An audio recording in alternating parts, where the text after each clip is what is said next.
भनेपछि एउटा के आजको दिन चाहिँ यसरी इन्सेक्ट किरा उता किरा भनेको ए हो ल तिमीलाई म यस्तो जादु गरेर कमिला बनाइदिन्छु एलिनालाई कमिला बनेर के अरे दुईजना डेटिङ बसिरहेको मान्छेको गफ सुन्न इच्छा लाग्यो के भनेपछि डेटिङ बस्दाखेरि कस्तो गफ आउँदो रहेछ भनेर तिमी पनि सिक्ने विचार गर्यो क्या अहिले भरे फेरि सिक्छौ होस् सुन्नु हुँदैन ल त्यही भएर अरूलाई डिस्टर्ब गर्नु हुँदैन आफ्नै बाटो जानुपर्ने हुन्छ फेरि भरे बहिनीले सिक्यो भनेर होइन के हुन्छ हालत कस्तो दामी देखेको यसले वा वा यतिको चाहिँ हुनुपर्छ यार यस्तो दामी देखिरहेछ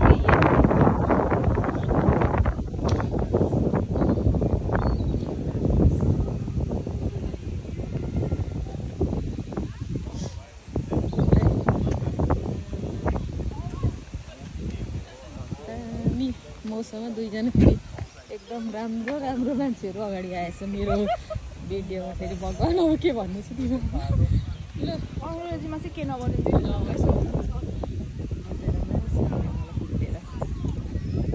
जे गाली गर्नुपर्छ नेपालीबाटै गरौँ होला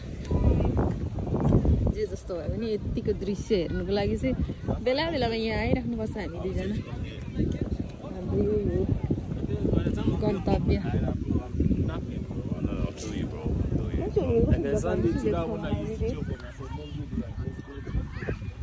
अनि आकाश म त यहाँको खोला आकाश हेर्नुको लागि अनि एकछिन चाहिँ आउँछु कस्तो राम्रो छ तर यहाँ भने यस्तो तिमीले मलाई यहीँ लिएर आएको थियो के अरे फर्स्ट टाइम हाम्रो डेटिङ 3 वर्ष अगाडि 3 पुगेर पनि 4 लागिसक्यो कति महिना भइसक्यो अब 4 इयर्स रनिङ भइसक्यो यहाँ आएको भनेर है तिमीहरू त 10 वर्ष कतिको भयो 10 इयर्स भइसक्यो होला हो जिन्दगीको 10 वर्ष कसरी बित्यो भन्दा नै यहाँ मेरै 3 वर्ष पुगेर पनि 4 लागिसक्यो अब के तिमीलाई भन्नु होइन सबैजना मान्छेहरूको चाहिँ बेलुकातिर हिँड्ने ठाउँ चाहिँ यही परेछ कि क्या होइन मान्छे नै मान्छे जताततै हो त्यही त नि आज दिन पनि एकदम राम्रो भएर होला क्या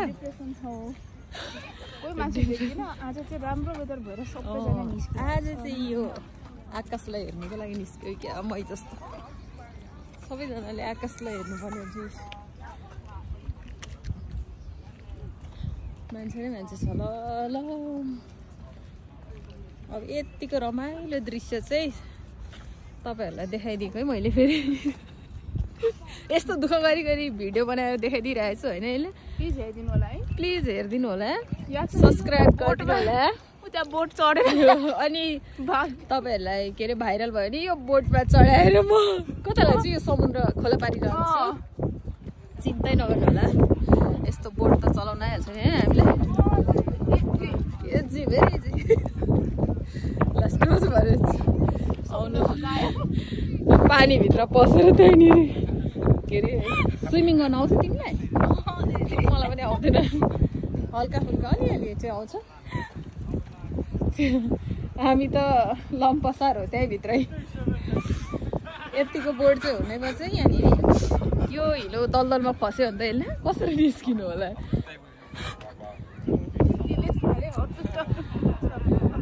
त्यो मान्छे चाहिँ उहाँ उफ्रिँदैछ यतिको चाहिँ हामी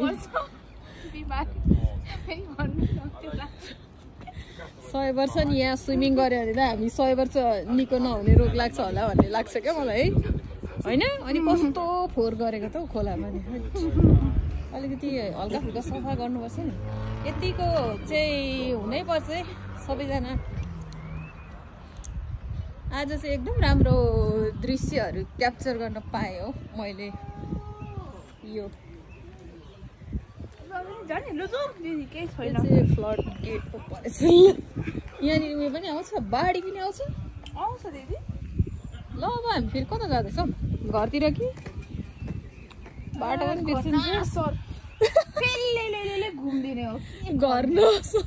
होइन 8 बजिसक्यो घर नसर चाहिँ 7:30 भइसकेको छ यस्तो काम चाहिँ हिँड्नु आउनु पर्यो म काम चाहिँ नभएको भए नि घर नसर ड्याङ्का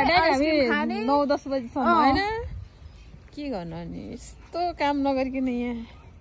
जिन्दगी नै हो नि त्यही भनेको यो अर्काको देशमा के गर्नु र वाक्क लाग्छ नि सम्झिँदाखेरि पनि विरक्तै चलिसक्यो यो सिस्नु रहेछ यहाँनिर कसलाई मनपर्छ सिस्नु खुलिरहेछ यहाँ खानु आउनु होला प्लिज तुम्माले हिजो बनाउनु भएको थियो तिमी खान्छौ जति मनपर्छ दिदी मलाई म सिस्नु कहिले पनि खाएको छुइनँ मैले ट्राई नै मैले सिस्नु र ढेँडो चाहिँ मुखमै हालेको छुइनँ हौ मलाई मिठो लाग्छ अनि रक्सीहरू हुन्छ नि केही पनि मुखमा हालेको छुइनँ रक्सी चाहिँ मुखमा नहाल्नुहोस् ढेँडो र सिस्नु चाहिँ अहिले हाल्नु त पर्ने हो तर मैले हालेको छुइनँ